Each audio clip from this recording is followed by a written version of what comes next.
10 हाथ वाली बहू की रसोई। सिमरन अकेली रसोई में खाना बना रही थी और साथ में अमित के लिए नाश्ता निकाल रही होती है। तो वहीं राजू अपनी चाची की साड़ी का पल्लू खींचते हुए बोलता है, चाची मुझे स्कूल के लिए लेट हो रहा है, पहले मेरा लंच पैक कर दो। राजू तुम्हें दिख नहीं रहा है, मैं खाना भी बना रही हूँ और तुम्हारे चाचा का नाश्ता भी निकाल रही हूँ। 2 मिनट रुक नहीं सकते? अरे सिमरन कहाँ रह गई, मुझे ऑफिस के लिए लेट हो रहा है। सिमरन के डांटने पर राजू रोता हुआ बाहर जाता है और सिमरन की शिकायत करता है। अब सिमरन खाने का काम करके अमित का खाना बाहर ले आती है और टेबल पर बैठे सब सिमरन के आते ही उसे डांटने लगते हैं। सिमरन, तुमने मेरे बेटे को डांटा क्यों? अगर मेरा 6ठा महीना ना चल रहा होता और मेरी प्रेगनेंसी में कॉम्प्लिकेशंस ना होते तो मैं घर के सारे काम खुद ही कर लेती। जब तुम नहीं थी तब मैं ही पूरा घर संभालती थी। मेरे बेटे को भी तो स्कूल के लिए लेट हो रही है। उसने तुम्हें टिफिन पैक करने के लिए क्या बोला, तुमने उसे डांट दिया? भाभी सच में आप बहुत स्लो काम करती हो, थोड़ा जल्दी हाथ चलाया करो। और अगर भैया का नाश्ता दे दिया हो तो अब हमारा नाश्ता भी लगा लो। मुझे भी कॉलेज के लिए लेट हो रहा है। ये लोग मुझे रोबोट समझते हैं या मशीन? अरे मेरे कोई 10 हाथ थोड़ी ना है जो एक बार में 10 काम करूंगी। सिमरन मुंह बनाकर रसोई में जाती है और जल्दी जल्दी खाना बनाकर सभी के लिए खाना लगाती है। इसी तरह 2 दिन बीत जाते हैं और एक दिन जब सिमरन रात को डाइनिंग टेबल पर हर किसी को खाना परोस रही होती है तो रसोई से रोटी जलने की महक आती है। अरे बहू क्या कर रही हो तुम? तुमसे तो एक काम सही से नहीं होता। देखो रसोई से बदबू आ रही है, लगता है तुम्हारी रोटी जल गई। सिमरन जल्दी से अंदर जाती है और जली हुई रोटी हटाकर दूसरी रोटी बनाने लगती है। अभी सिमरन को आए हुए रसोई में 5 मिनट भी नहीं हुए थे कि बाहर से सब उसे आवाज देने लगते हैं। बहू रसोई में गई तो सो गई क्या?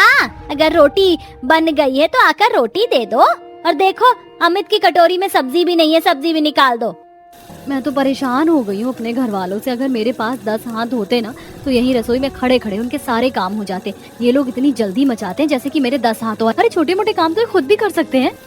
अब सिमरन रोटी का गैस कम करके बनी हुई सारी रोटी घर वालों को परोसती है और इसी तरह कभी रसोई में जाकर गरम रोटी बनाकर लाती तो कभी डाइनिंग टेबल पर खारे सभी को दाल सब्जी अचार देती है। इन सब से सिमरन काफी ज्यादा परेशान हो जाती है। ऐसे ही एक शाम अपने कमरे में जब सिमरन कपड़े इस्त्री कर रही होती है तो अमित आकर बैठकर उससे बोलता है, आज ऑफिस में बहुत काम था, मैं तो बहुत थक गया। सिमरन जरा अलमारी से मेरा नाइट सूट तो निकाल कर देना। हमें देख रहे हो ना, मैं पूरे घर के कपड़े इस्त्री कर रही हूँ। अलमारी से अपनी नाइट सूट आप खुद भी निकाल सकते हैं। तुम्हें तो कोई काम बोलो तुरंत तुम्हारा मुंह बन जाता है। जब तुम मेरी तरह बाहर जाकर मेहनत करोगी ना तब पता चलेगा थकान। सारे दिन घर में खाली बैठी रहती हो फिर भी एक काम नहीं होता। गुस्से में आकर सिमरन स्त्री छोड़कर पहले अपने पति को नाइट ड्रेस देती है। अरे यार ये वाला नहीं, दूसरा वाला चाहिए था। ये नहीं कि जो चाहिए खुद ले लूं। एक तो पूरे दिन मैं घर के कामों में लगी रहती हूँ पर फिर भी इन लोगों की नजरों में मैं खाली बैठी रहती हूँ। सिमरन गुस्से में अपने पति की नाइट ड्रेस निकाल कर उसके हाथ में थमा देती है और एक बार फिर इस्त्री करने लगती है। इसी तरह कुछ दिन बीत जाते हैं और एक दिन जब सिमरन खाना खाने बैठती है तो देखती है कि काजल आराम से फोन चला रही है। तो वहीं आशा अपनी बहू को आवाज देती है, बहू जल्दी से मेरे कमरे में आना। इन लोगों के काम कभी खत्म क्यों नहीं होते? तो मेरा खाना भी दुश्वार हो गया है। भाभी आप तो ऐसे बोल रही हो जैसे हर वक्त माँ आपसे ही काम करवाती हो। अगर माँ ने आपको आवाज लगाई तो जरूर कोई बात होगी। एक बार जाकर देख नहीं सकती क्या? कौन सा अभी आपने खाना शुरू किया? खाने ही तो बैठी हो। खुद बैठकर फोन चला रही है और मुझे बोल रही है। सिमरन मुंह बनाकर अपनी सास के पास जाती है। बहू बाहर बारिश जैसा मौसम है, बारिश हो उससे पहले छत से जाकर कपड़े उतार के ले आ। इस घर में सब काम चोर है। अगर मैं ना रहूं तो ये लोग खुद भी कुछ ना करें। छोटे मोटे काम तो ये लोग खुद भी कर सकते हैं। अब कपड़े उतारने के लिए भी मैं खाना छोड़कर ऊपर जाऊं? सिमरन मुंह बनाकर ऊपर जाती है और कपड़े उतार के लाती है। समय गुजरता है और एक दिन जब सिमरन घर के बाहर झाड़ू लगा रही थी तो उसके पड़ोसन उससे कहती है, बहू आजकल काम खत्म करने में तुम्हें दिन के 2 बज जाते हैं। वैसे तुम्हारे घर के लोग कहाँ गए? कोई तुम्हें मदद नहीं करवाता क्या? आंटी अकेला इंसान क्या क्या करे। मेरे कोई 10 हाथ थोड़ी ना है जो मैं 10 मिनट में सारा काम खत्म कर लूं। पापा जी या मैं तो ऑफिस गए हैं, राजू स्कूल, माँ जी और जेठानी जी हॉस्पिटल गई हैं और काजल तो कॉलेज गई हुई है। अब आप बताओ कौन मेरी मदद करवाए? तुम्हें हर वक्त काम करता देखा मैं तो बड़ा बुरा लगता है। बहू कौन सा तुम्हारी सास हमेशा हॉस्पिटल जाती है और तुम्हारी नंद क्या कॉलेज जाने से पहले या कॉलेज से आकर घर के कामों में तुम्हारा हाथ नहीं बटा सकती? कुछ दिन में सिमरन की पड़ोसन उससे बात करके अंदर चली जाती है और जैसे ही सिमरन अंदर जाती है उसके घर पर एक बूढ़ी औरत आती है और उसे आवाज देती है, बेटा मैं बहुत भूखी हूँ, अगर घर में खाना है तो खाना दे दे या फिर थोड़ा अनाज दे दे। अम्मा हमारे घर में अभी तक दोपहर का खाना नहीं बना है इसलिए आप अनाज ले लो। सिमरन जब उस बूढ़ी औरत को अनाज दे रही होती है तो उसके दोनों आधे हाथ देखकर उसे उस पर बहुत तरस आता है। साथ ही उसे उसके पेट से गुड़गुड़ आवाज सुनाई देती है। अम्मा, लगता है आप बहुत भूखी हैं। वैसे अम्मा, आपके बहू बेटे क्या करते हैं जो आप अनाज मांग रही हैं? बेटा, मजबूरिया का इस दुनिया में कोई नहीं है। बेटे बहू कब का छोड़ कर चले गए। इतनी भूखी हूँ कि समझ ही नहीं आ रहा आज घर जाकर कैसे खाना बनाऊंगी। जल्दी जल्दी इसीलिए सोचा 2 रोटी मांग लूं। कोई बात नहीं अम्मा, आप मुझे बताइए आपका घर कहाँ है, मैं ही आपके घर चलकर खाना बना देती हूँ, क्योंकि मेरे घर तो मेरी सास और जेठानी की चलती है। जब तक वो आकर नहीं बताएंगी कि क्या बनाना है, मैं रसोई में आपको कुछ बनाकर खिला भी नहीं पाऊंगी। सिमरन तरस खाकर उस बूढ़ी औरत के साथ उसके घर जाती है, जो सिमरन के घर के ही पास होता है। अब सिमरन उस बूढ़ी औरत के लिए खिचड़ी बनाती है, क्योंकि उस बूढ़ी औरत के दोनों हाथ नहीं थे। इसलिए सिमरन अपने हाथों से उस बूढ़ी औरत को खाना खिलाती है और सिमरन की ये दया भाव देखकर बूढ़ी औरत उससे बोलती है, बेटी, तुम कितनी अच्छी हो।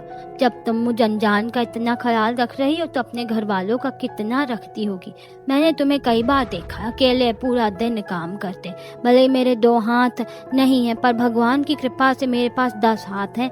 आज से कई साल पहले एक बूढ़ी औरत ने मुझे अपना जादू दिया था। अब समय आ गया है कि मैं अपना जादू तुम्हें दूं।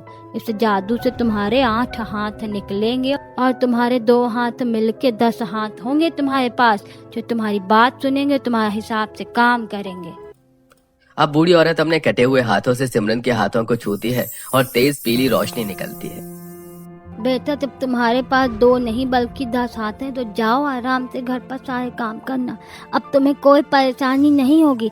बस जब भी तुम्हें अपने 10 हाथों का इस्तेमाल करना हो तो मन में बोलना, मेरे 10 हाथ प्रकट हो और घर के कामों में मेरी मदद कर। वो अपने आप बाहर निकल आएंगे, पर याद रखना इसका कभी गलत इस्तेमाल मत करना और कभी किसी को अपने 10 हाथों के बारे में मत पता चलने देना। अगर किसी को पता चला या तुमने इनका गलत इस्तेमाल किया तो ये गायब हो जाएंगे। 10 हाथों का जादू पाकर सिमरन काफी खुश होती है और घर जाकर किचन में खड़ी होती है और जादू का इस्तेमाल करती है। मैं तो बस ऐसे ही बोलती थी कि मेरे पास 10 हाथ नहीं है, पर अब तो मेरे पास 10 हाथ है। डेमो लेती हूँ। मेरे 10 हाथ प्रकट हो, 1 हाथ पोछा लगाओ, 1 हाथ सब्जी काटो और 1 हाथ बर्तन धो। सिमरन के इतना बोलते ही तेज पीली रोशनी निकलती है और उसके 10 हाथ एक एक करके निकलते हैं और अपने अपने कामों पर लग जाते हैं। उस अम्मा ने सच में अपना जादू मुझे दे दिया। मेरे तो सच में 10 हाथ है और कितने अच्छे से अपना काम कर रहे हैं। 10 हाथ पाकर सिमरन रसोई में खुश हो रही होती है कि तभी उसे अपनी जेठानी और सास की आवाज सुनाई देती है, जो आकर सोफे पर बैठते हैं। माँ, जब से मैंने घर के काम करने बंद किए, घर में कितनी गंदगी हो गई है। हर जगह जाले हैं, घर में रखे सामानों पर धूल जम गई है। लगता है दीदी और माँ जी आ गई हैं। मैं चाहती हूँ कि अब मेरे 10 हाथ गायब हो जाएं। सिमरन के बोलते ही उसके 10 हाथ गायब हो जाते हैं और सिमरन बाहर आती है। माँ जी, दीदी आ गई आप। अब जल्दी से मुझे बता दीजिए क्या खाने में बनाना है। राजू भी बस स्कूल से आता ही होगा। सिमरन, मुझे तो डॉक्टर ने कुछ भी तीखा चटपटा खाने से मना किया हुआ है, इसलिए तुम मेरे लिए पोहे और राजू माँ जी के लिए दाल चावल और पराठे बना लो। इतना बोलकर निशा कमरे में आराम करने जाती है और सिमरन रसोई में जाकर फिर से अपने 10 हाथों को याद करती है। अब पीली रोशनी का साथ जैसे उसके 10 हाथ निकलते हैं, सिमरन अपने हाथों को काम पर लगा देती है। अब 1 हाथ आटा गूंथता है, दूसरा हाथ पोहे बनाता है, तीसरा हाथ चावल साफ कर रहा होता है, चौथा हाथ रसोई के जाले साफ करता है, 5वां हाथ झाड़ू लगाता है, 6ठा हाथ सलाद काटता है, 7वां और 8वां हाथ बर्तन धोते हैं। इस तरह ये 8 हाथ काम करते हैं। फिर मेरे सारे काम तो मेरे बाकी हाथ कर रहे हैं। एक काम करती हूँ, मैं इन 2 हाथों से दाल बना लेती हूँ। अपने सभी हाथों को काम पर लगाकर सिमरन आराम से आधे घंटे के अंदर खाना बनाकर बाहर आती है। कुछ ही देर में राजू और काजल घर आते हैं, जो कपड़े बदल कर खाने बैठते हैं। गर्मा गर्म खाना देखकर सब काफी हैरान हो जाते हैं। क्या बात है भाभी, आज तो आपने झटपट खाना बना दिया है। और दिन तो आप पहले मुंह टेढ़ा करती थी, फिर 2 घंटे में खाना बनाती थी। लगता है सिमरन में काम की फुर्ती आ गई है। अब चाची, मैं अभी खाना जल्दी से लगा दो, बहुत भूख लग रही है। खाना तो जल्दी बनेगा ही, आखिर मेरे 10 हाथों का जो कमाल है। घर वालों की तारीफ सुनकर सिमरन की खुशी का ठिकाना नहीं रहता और इसी तरह वो घर वालों से छुपाकर अपने 10 हाथों की मदद से घर के काम करती है। कभी अपने 10 हाथ से झाड़ू पोछा घर के जाले साफ करती, तो कभी वो 1 हाथ से बर्तन धोती और दूसरे हाथ को लंबा करके बाथरूम में रखे कपड़े धोती। ऐसे ही एक दिन सिमरन छत पर जाती है और किसी को छत पर न देख अपने 10 हाथों को याद करती है। छत कितनी गंदी हो रही है, मुझे अकेले साफ करनी है। यही मौका है अपने 10 हाथों का इस्तेमाल करने का। मेरे 10 हाथ प्रकट हो और मेरी छत साफ करने में मदद करें। सिमरन के बोलते ही उसके 10 हाथ प्रकट हो जाते हैं। मैं चाहती हूँ कि मेरा एक हाथ छत पर झाड़ू लगाए, दूसरा हाथ पौधे को पानी दे और तीसरा हाथ सूख रहे कपड़ों को उतार कर तय लगाए। सिमरन के कहते ही सिमरन के सभी हाथ काम पर लग जाते हैं। अब उसका एक हाथ छत की सफाई कर रहा होता है, तो दूसरा हाथ पौधों को पानी दे रहा होता है, तीसरा हाथ पौधों की कटाई कर रहा था, चौथा हाथ कपड़े उतार कर उनको तय कर रहा था। और ये देखकर सिमरन को काफी अच्छा लगता है। समय गुजरता है और गुजरते समय के साथ अब सिमरन आलसी हो जाती है और एक काम के लिए भी अपने 10 हाथों का इस्तेमाल करती है। ऐसे ही एक दिन अपने कमरे में बैठकर सिमरन फोन चला रही होती है और अपने बाकी हाथों से काम पर लगाती है। आज मैं बहुत थकी हुई हूँ। मैं चाहती हूँ कि मेरा एक हाथ मेरे कमरे की सफाई करे, दूसरा हाथ अलमारी और तीसरा हाथ मुझे फ्रूट्स खिलाए। सिमरन के कहने पर 10 हाथ अपने काम पर लग जाते हैं। अब एक हाथ कमरे की सफाई करता है तो एक हाथ अलमारी और एक हाथ से फ्रूट्स खिलाता है। अरे तुम क्या कर रहे हो? अलमारी जरा ढंग से ठीक करो। सिमरन के बार बार कहने पर भी सारे हाथ गलत काम करते हैं, जिस वजह से सिमरन उन सभी को गायब होने के लिए कहती है, पर कोई भी गायब नहीं होता, जिस वजह से सिमरन अपने असली हाथ से अपने बाकी के हाथों को मारती हुई बोलती है, तुम सब सही से काम नहीं कर रहे हो, गायब हो जाओ। सिमरन के बार बार बोलने के बाद 10 हाथ एक एक करके गायब हो जाते हैं।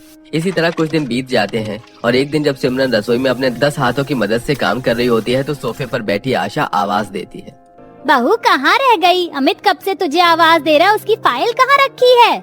मुझे अपने कमरे में जाना है, तुम सब जल्दी से गायब हो जाओ। क्या हो गया मेरे हाथों को? ये सुनते क्यों नहीं मेरी? सिमरन अपने हाथों को बार बार गायब करने में लगी होती है पर उसके हाथ गायब नहीं होते। तभी आशा बोलते हुए रसोई में आती है और अपनी सास को देख सिमरन जल्दी से रसोई का दरवाजा बंद कर देती है। बहू ऐसा क्या कर रही है रसोई में तू, जो मुझे देखकर तूने दरवाजा बंद कर दिया? दरवाजा खोल। क्या हुआ माँ? अरे देख ना बेटा, तू बहू को आवाज दे रहा था, बहू सुन नहीं रही थी, इसलिए मैंने सोचा कि रसोई में जाकर उसे बुला लूं, पर बहू ने मुझे देखकर रसोई का दरवाजा ही बंद कर लिया और अब खोल भी नहीं रही। आशा काफी परेशान हो जाती है और पूरा घर रसोई के बाहर जमा हो जाता है। अब जैसे ही सिमरन के एक्स्ट्रा हाथ गायब होते हैं, सिमरन दरवाजा खोलती है। आप सब बेकार ही परेशान हो रहे हैं, मैं बिल्कुल ठीक हूँ।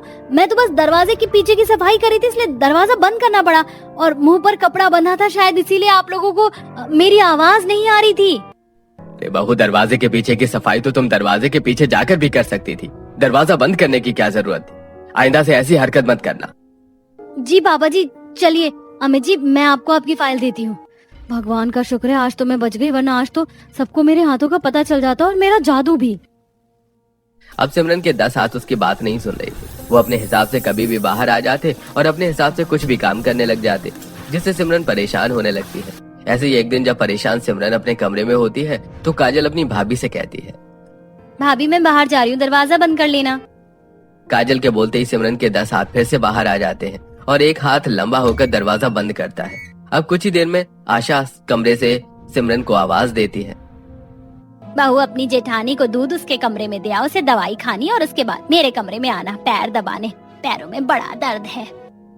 आशा की आवाज सुनकर फिर से सिमरन का एक हाथ लंबा होता है और रसोई से दूध का गिलास लेकर निशा के कमरे में रख देता है। और जब निशा बाथरूम में आती है तो अपने कमरे में दूध देखकर हैरान हो जाती है। तो वहीं सिमरन का तीसरा हाथ अपने आप बड़ा होता है और सिमरन को खींचते हुए आशा के कमरे में ले जाता है और आशा के पैर दबाने लगता है। आशा अपनी बहू के 10 हाथ देखकर बेहोश हो जाती है। अब क्या करूँ, माँ जी ने तो मेरे 10 हाथ देख लिए। मैं चाहती हूँ कि मेरे 10 हाथ गायब हो जाए, जल्दी से गायब हो जाओ। माँ जी उठिए। बड़ी मुश्किल से सिमरन अपने 10 हाथ को गायब करती है।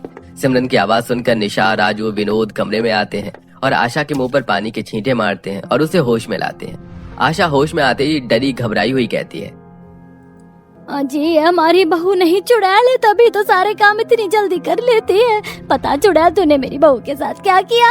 मैंने अपनी आंखों से देखा है, तेरे 10 हाथ हैं। माँ जी आप क्या बोल रही हैं? मैं ही आपकी बहू हूँ और मेरे 10 नहीं 2 ही हाथ हैं। ये चुड़ैल झूठ बोल रही है। अपने वो 10 हाथ बाहर निकाल जो लंबे हो जाते हैं और काम करते हैं। मैंने जब इसे मेरे पैर दबाने को बोला तो इसके 10 हाथ मेरे पैर दबा रहे थे। अरे शांत हो जाओ आशा, अभी सच का पता चल जाएगा। बहू तुम अभी के अभी इस कमरे की सफाई करो, कपड़े इस्त्री करो और राजू के कपड़े बदलो। ये सुनते ही सिमरन के 10 हाथ सबके सामने आ जाते हैं। अब एक हाथ राजू की पिटाई करता है तो दूसरा हाथ गरम इस्त्री में कपड़ों पर रख देता है, जिससे सारे कपड़े जल जाते हैं। चाची मुझे छोड़ो, मेरी कोई गलती नहीं, मुझे दर्द हो रहा है। ये तो सच में चुड़ैल है। लगता है इसके 10 हाथ इसी की बात सुनते हैं। सिमरन की बच्ची अपने हाथ से बोल मेरे बेटे की पिटाई करना बंद करे। मैं इन्हें कंट्रोल नहीं कर पा रही हूँ। आप सबको मेरे 10 हाथों का सच पता चल चुका है, अब ये गायब हो जाएंगे। मैं अपने 10 हाथ खो दूंगी और फिर से पहले की तरह अकेले आप सबके छोटे मोटे काम भी मुझे ही करने पड़ेंगे। जब से मुझे ये 10 हाथ मिले थे मुझे कितना आराम था, पर लगता है मैंने इनका गलत इस्तेमाल किया, तभी आज मेरी नहीं सुन रहे। बताया था मुझे उस अम्मा ने। अब सिमरन घर वालों को सारा सच बताती है और खुद कमरे में जाकर रोती है। कुछ ही देर में अमित घर आता है और जब इसे इन सब के बारे में पता चलता है तो वो अपनी बीवी को चुप करते हुए कहता है, अरे कोई बात नहीं, अगर तुम्हारे बाकी के हाथ गायब हो गए मुझे समझना चाहिए था। तुम मेरी बीवी हो, कोई नौकरानी नहीं। तुम अकेली मेरा, राजू का, माँ बाप का, सबका ख्याल रख रही हो, इसलिए अब से मैं अपने काम खुद ही किया करूंगा। सिमरन मुझे भी माफ करना, जब तुम नहीं थी तब पूरे घर की जिम्मेदारी मुझ पर थी। तुम आई तो थोड़ा आराम मिला और जब आराम मिला तो मैं भूल गई कि तुम पर क्या बीत रही होगी और मैं भी बाकी घर वालों की तरह हो गई। मैं प्रेग्नेंट हूँ तो क्या हुआ, मैं कोशिश करूंगी कि छोटे छोटे कामों के लिए अब तुम्हें परेशान ना करूँ और राजू को भी सिखाऊंगी कि अपना काम खुद करे।